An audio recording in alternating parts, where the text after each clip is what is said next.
권 박사님의 국경 없는 봉사와 희생, 존경스럽습니다. 아프간인들이 권 박사님을 통한 우리나라의 선함을 알고 자원 개발에도 협력해 경제난 극복에 더 도움을 받았음 좋겠네요. 중국에게 많은 주지 않았음. 안녕하세요. 다음은 기사 내용입니다. 오랜 내전과 굶주림으로 고통받고 있는 아프가니스탄에 희망을 전파하고 있는 한국인 단체가 있어 화제가 되고 있습니다. 식량 부족으로 어려움을 겪고 있던 아프간 주민들을 위해 새로운 식량 자원을 개발하는가 하면 영양실조로 꺼져가는 어린 생명들을 살려내며 큰 신뢰와 존경을 받고 있는데요. 아프간을 장악하고 있는 탈레반마저 한국의 단체를 향해 제발 떠나지 말고 남아서 아프간인들을 도와달라며 호소하고 있습니다. 탈레반은 왜 한국인 단체에 부탁하며 도움을 요청한 것일까요? 지난해 8월 말 미군은 아프가니스탄에서 철수를 완료했습니다. 이 소식은 전 세계에 엄청난 충격을 주었는데요. 이로써 2001년부터 이어진 아프간 전쟁은 20년 만에 종지부를 찍게 되었고, 이때부터 탈레반은 친서방 정부를 축출하는 한편 모든 외국 대사관과 기업 단체들을 모조리 쫓아내기 시작했습니다. 이에 국가 경제와 사회 기반 시설은 대부분 붕괴되고 아프간 국민 상당수는 극심한 생존의 위기를 겪게 되었는데요. 탈레반 정권 아래에서 매일을 두려움에 떨어야 했던 아프간 국민들이 가장 고통스러웠던 것은 먹을 것이 부족하다는 것이었습니다. 대부분의 지역이 메마르고 기름지지 못한 사막지대라는 특성상 제대로 된 농사를 지을 수가 없었는데요. 게다가 내전이 끊이지 않는 환경 속에서 국민들은 마음 놓고 농사를 지을 수가 없었습니다. 이에 아프간민들은 심각한 식량 부족을 겪어야 했습니다. 실제로 세계 식량 계획과 유엔 식량 농업 기구의 보고서에 따르면 아프가니스탄 3,800만 명 인구 중 60%에 달하는 약 2,280만 명이 식량 부족에 처했으며 이 중 900만 명은 기아 위험에 놓여 있다라는 결과가 조사됐습니다. 또한 5세 미만 어린이 300만 명이 심각한 영양실조에 직면해 있으며 이 중 100만 명이 즉각적인 치료가 없으면 생명이 위험할 수 있다는 유니세프의 집계도 있었는데요. 이런 어려움 속에서 지난 18년 동안 아프간 국민들의 영양실조와 기아 해소에 앞장선 한국인이 있습니다. 바로 영양과 교육 인터내셔널 AI의 권순영 대표입니다. 앞으로도 아프간에서의 활동을 멈추지 않을 것이라고 말했는데요. 대부분의 외국 단체들을 쫓아냈던 탈레반이 이례적으로 NEI를 붙잡았던 이유는 무엇이었을까요? 오랜 내전으로 굶주림과 영양 부족에 시달리던 아프가니스탄 주민들은 꼬구지책으로 양귀비를 재배해 유럽 등에 수출했습니다. 하지만 삶은 더 궁핍해지고 기아는 해결되지 않았는데요. 아이 5명 가운데 1명이 5살도 만 돼 세상을 떠나는가 하면 16살에 결혼해 아이를 낳은 어린 임산부는 출산하다가 세상을 떠나는 일이 부지기수였습니다. 아프간에서 이런 끔찍한 상황을 목격한 권순영 대표는 2003년 자비를 털어 NEI를 설립했습니다. 그의 가장 큰 목표는 기아와 영양실조 해결이었는데요. 이에 권순영 대표가 아프간에 보급하고자 선택한 농작물은 바로 콩입니다. 콩은 풍부한 단백질과 9가지 필수 아미노산을 함유하고 있는 최고의 단백질 공급원인데요. 게다가 농가 수입원에 있어서도 큰 보탬이 될 것이 분명하다며 콩을 재배하기로 결심한 것이죠. 그런데 사실 권순영 대표는 미국에서 알아주는 콩박사였습니다. 고려대를 졸업하고 미국으로 유학해 UC 데이비스와 오하이오 주립대에서 식품생화학 석박사학위를 받은 그는 1986년 세계적 식품회사인 네슬레에 입사한 인재였는데요. 그곳에서 콩으로 만든 영아용 대체 분유를 비롯해 의료식품 개발을 담당했던 만큼 콩에 대해서는 누구보다 진심이었습니다. 이후 권순영 대표는 한국과 카불에 NEI를 세우고 본격적으로 아프간 현지인들을 설득해가며 콩재배와 가공공장 설립에 매진했습니다. 처음에는 탈레반 경찰이 NEI 카불 사무소에 찾아와 그의 일거수일투족을 감시하는 등 어려움과 위험 요소도 많았는데요. 아프간의 가난과 배고픔을 해결하려면 반드시 콩을 재배해야 한다. 끊임없이 아프간 정부를 설득했고 그의 열정에 감동한 아프간 정부는 그에게 30에이커의 땅을 99년간 무상으로 임대해 주었습니다. 이에 곧바로 한국에서 공종자를 가져간 권순영 대표는 수차례 시험 재배를 거치며 마침내 척박한 아프간 땅에서도 열매를 맺을 수 있는 공종자를 찾아냈습니다. 그리고 몇 번의 시범 재배를 거친 끝에 현재는 아프간 전체 34개 주 가운데 30개 주가 콩을 심고 있을 정도로 큰 성공을 거뒀는데요. 권순명 대표는 현지에서 재배한 콩으로 콩가루, 난과 두유를 만들어 주민들에게 보급했습니다.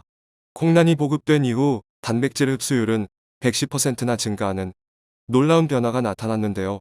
또한 어린이와 여성들에게는 일주일에 5번씩 두유를 제공해 단백질 섭취를 늘렸고 두유를 생산하고 남은 비지는 당 사료로 생산해 농가 부녀자들에게 공급함으로써 새로운 수익 구조를 창출해냈습니다. 재미있는 것은 아프간인들이 한국을 통해 처음으로 콩비지를 접하다 보니 우리말 그대로 비지라고 부른다는 점인데요. 아프간의 콩박사 권순명 대표의 헌신적인 노력에 아프간 어린이들의 얼굴에 다시 미소가 번졌고 척박한 아프간의 땅에는 초록의 희망이 번져나갔습니다. 한편 미국이 떠난 아프간에 관심을 보이는 또 다른 나라가 있습니다. 그런데 그 관심은 아프간의 평화를 위한 것도 아니고 기아 해소를 위한 것도 아닌데요. 그 수상한 나라는 바로 중국입니다. 얼마 전 중국의 광산업체들이 아프가니스탄을 방문했다는 소식이 들려왔습니다. 미군이 철수한 아프가니스탄이 리튬과 구리를 채굴하기 위한 논의를 하고자 방문한 것인데요. 전 세계 자원 확보에 열을 올리고 있던 중국이 미국이 떠나자마자 발빠르게 아프간을 방문해 광물과 자원 확보에 나선 것입니다. 아프가니스탄은 배터리나 전기 자동차 생산의 중요한 자원민, 리튬과 구리를 상당량 보유하고 있습니다. 특히 리튬은 볼리비아와 함께 세계에서 가장 많은 매장량 보유국인데요.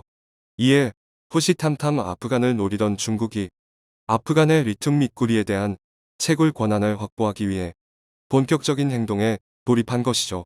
먼저 중국은 최근 경제 위기에 봉착한 탈레반을 위해 재정 지원을 시작했습니다. 또한 세계은행과 IMF 등의 아프가니스탄에 대한 경제 제재를 해제해달라고 촉구하는 등 탈레반의 환심사기에 들어갔는데요.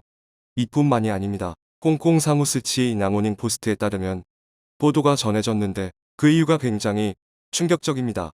매체는 중국이 미국의 철수로 생긴 힘의 공백을 자국의 명령력 확대 기회로 삼으려는 동시에 탈레반과의 협력을 통해 원하는 것을 손에 넣으려는 의도이다라고 평가했기 때문입니다. 결국 중국이 원하는 것은 아프가니스탄에 매장돼 있는 상당한 양의 자원이며 이를 위해 아프간의 물량 공세를 퍼붓고 있는 것이죠.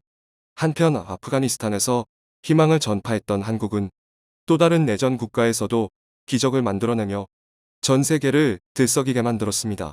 바로 이라크인데요. 이라크 사막 한가운데 한국의 신도시를 그대로 옮겨놓는다는 소식이 전해지자 세계인들은 이라크의 사막으로 향하는 한국의 건설사에 큰 관심을 보였습니다.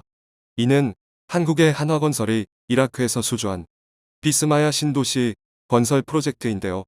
비스마야 신도시 건설공사는 국내 건설회사가 수주한 최대 규모의 해외 건설 프로젝트로 유명합니다.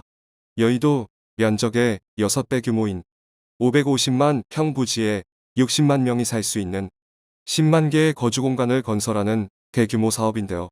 여기에 300여 개의 교육시설 및 병원, 경찰서 등 공공시설까지 완벽히 갖추는 데 투입되는 총 사업비는 무려 101억 달러, 한화 약 12조 원에 달합니다. 이 사업을 위해 이라크 현지에 투입된 한국 건설사는 기획부터 설계 조달 시공까지 모두 수행하는 디자인, 빌드 방식으로 진행하고 있습니다. 한국형 신도시의 장점들을 그대로 접목시켜 이라크 최고의 스마트 도시를 건설하고 있는 것이죠. 2012년 첫 삽을 뜬 비스마야 신도시 프로젝트는 불과 5년 만인 2017년 약 30%의 공사를 완료하며 5천여 가구를 입주시키는데 성공했습니다. 하지만 안타깝게도 이후 이라크 내전과 코로나19라는 확제가 겹치며 공사 일정이 다소 늦어지고 있는데요. 이처럼 온갖 악재에도 해결 방법을 강구하며 공사를 계속해온 한국건설사의 뚝심 있는 결정에 비스마야 신도시 사업은 신용과 의리의 대명사로 이라크 국민들의 마음을 사로잡았습니다. 이는 대한민국의 이미지를 높이는 효과까지 거두고 있는데요. 현재 비스마야 신도시는 약 44.5%의 공정률을 보이며 10만 명 이상의 주민들을 입주시켰습니다. 그리고 이들의 반응은 정말 놀라웠는데요. 이라크에서 본 적 없는 새로운 건축 기술과 편리한 주변 여건에 최고의 만족감을 드러내고 있습니다. 이처럼 대한민국은 세계 각지에서 세계의 발전과 번영을 위해 이바지하고 있습니다. 자본과 국력을 앞세워 남을 침탈하는 중국과 달라도 한참 다른 것 같은데요. 앞으로도 대한민국의 기술이 세계로 뻗어나가 세상을 더 아름답게 만들었으면 좋겠네요. 청중의 일부 의견. 한국 군대는 아직도 아프가니스탄에서 아이들과 식량을 지원, 보호하고 있다. 그들은 목숨 바쳐 아프가니스탄에서 여러모로 고생 중이다. 해서 탈레반들도 한국 군인에 대해서 잘 알고 있는 듯 한국 군인들 잘못 건들면 죽는다는 것. 해서 탈레반 수장이 누구인지 모르나 아프가니스탄 사람 보호하며 식량 문제도 해결해주니 무조건 패스하라고 지시를 내렸겠지. 탈레반 말고 이즈도 조심해야 하는 지역이니 한국 군인들 절대 긴장 놓치지 말고 5분 대기 편성을 만들어 놓고 아프간 주민들 보호 지원해 주시면 될 듯. 당신의 희생에 또한 한국을 자랑스럽게 만들어 주셔서 감사합니다. 정말 존경스럽습니다. 권 박사님, 누가 위험한 국가에서 이런 일들을 할까요? 우리도 강대국으로서 전략물자 광물에도 관심을 가지고 개발하자. 허학 어려운 나라 도와주는 건 좋은데 왜 하필 탈레반인가? 엮이면 안 되는데 제발 탈레반인들 한국에 데리고 오지는 마시오. 시청해주셔서 감사합니다.